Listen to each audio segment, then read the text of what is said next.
My name is David Birnbaum. I am a global garment industry specialist. I do strategic development for clients. We try to decide where the industry will be 5 years from now, 10 years from now, and create a strategy for the clients so that they can be on the cutting edge of that industry. Okay? I work for major retailers and brands. I work for governments. I work for the international institutions like the World Bank and the Inter-American Development Bank. I work for the International Trade Center, which is a joint venture between the World Trade Organization and the United Nations. And I work for a large number of stakeholders, banks, associations. I am the author of 11 books. I have taught at the Paris Institute of Technology Graduate Department, the Institute of Textiles and Clothing in Hong Kong. I say this to you because I want you to understand I am a leading specialist in my field, so that I might have some credibility with you.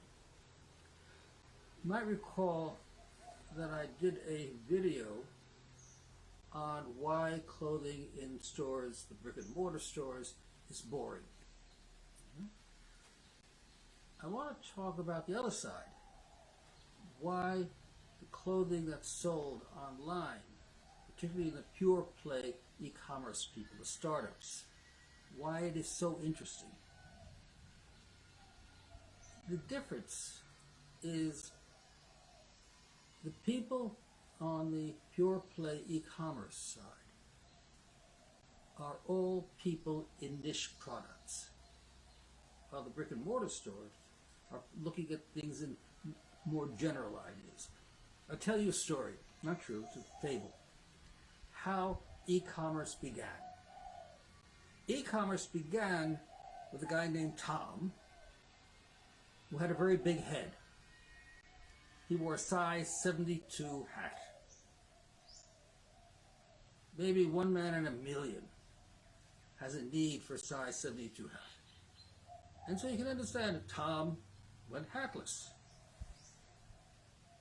And one day, Tom decided that he could go online, because online there were maybe 3.5 billion men, and if only one man in a million needs a size 72 hat, that guy would be desperate, and there would be 3,500 of those guys. So Tom, the hatless, with a big head, went to a hat maker, and he placed orders for 4 styles, size 72 hats. And that's where internet began.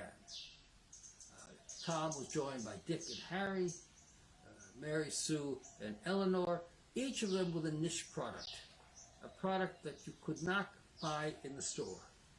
Many of them were themselves consumers, and they decided, oh, I can't get what I want. They don't sell what I want. I am going to produce what I want. And that is how we got to e-commerce. The trick is, you are not looking for market share. You're looking for a limited number of consumers who will buy the goods. This is where the fashion market is going. You look online and you see thousands of e-commerce startups. They have no store, no overhead, they have low cost, and they have interesting design. That is where the business is going, which was once run by the brick and mortar stores. The result is, if the brick and mortar stores don't change, if they don't have a new strategy, if they don't have a new way of working, they're going to be in serious trouble. Think of that. Thank you. Okay.